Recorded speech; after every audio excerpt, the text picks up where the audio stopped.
They told you Yahweh was the one, the Alpha, the Eternal, the I Am. But here's what they didn't tell you. Yahweh had a father. He had rivals. He had origin. He was crafted, not crowned. And the deeper you dig into clay tablets, Ugaritic epics, and Canaanite myths, the more the monotheistic illusion starts to crack, because long before Yahweh became the God of Israel, there was El, the bull god, the father of the gods, the true high god of the Canaanite pantheon. And El had 70 sons. Yahweh was just one of them. The book of Deuteronomy even slipped up. Look it up. Chapter 32, verse 8. And the Dead Sea Scrolls and Septuagint says, when the Most High, El, divided the nations, he gave them their inheritance according to the number of sons of El. Yahweh's portion was Israel. Boom. Yahweh didn't create the nations, he was assigned one. So how did we get here? How did a junior storm god become the face of monotheism? The Baal cycle. That's how.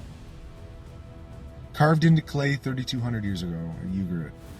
It tells the real story, the one they buried under blood and rewritten scrolls. Baal was the hero, the storm god, rider on the clouds, slayer of Yam, the sea chaos. Baal defeated death, ruled Mount Zaphon, and built his palace among the gods. Sound familiar? Because when later scribes started forming what becomes Israel's scriptures, they stole Baal's epithets and handed them to Yahweh. Rider on the clouds, breaker of the sea, voice like thunder, mountaintop dwelling. They transplanted Baal's mythos into Yahweh's mouth, which stripped him of his consort, his cycles, his balance. And why? Because the old gods were too human, too sexual, too earthbound. Yahweh had to become jealous, isolated, cosmic dictator, a reflection not of divinity but of imperial control.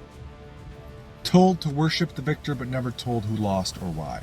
They erased Asherah, El's wife, Yahweh's consort, tore her from the temples, turned her poles into blasphemy, cut the divine feminine out of the story, then wondered why the world is at war with itself. Yahweh didn't rise, he was elevated, politically, militarily, theologically. He evolved from a localized war god into the monotheistic centerpiece, not because he was the one, but because all the others were buried. The Baal cycle didn't disappear, it was consumed. Its bones now lie under the book of Psalms, under Job, under Isaiah.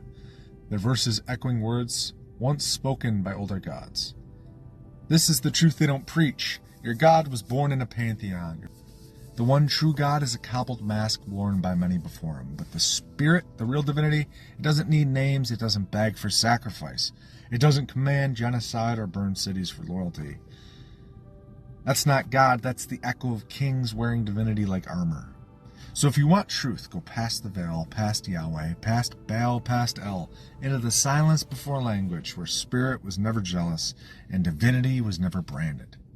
They crowned a storm, but the wind still speaks.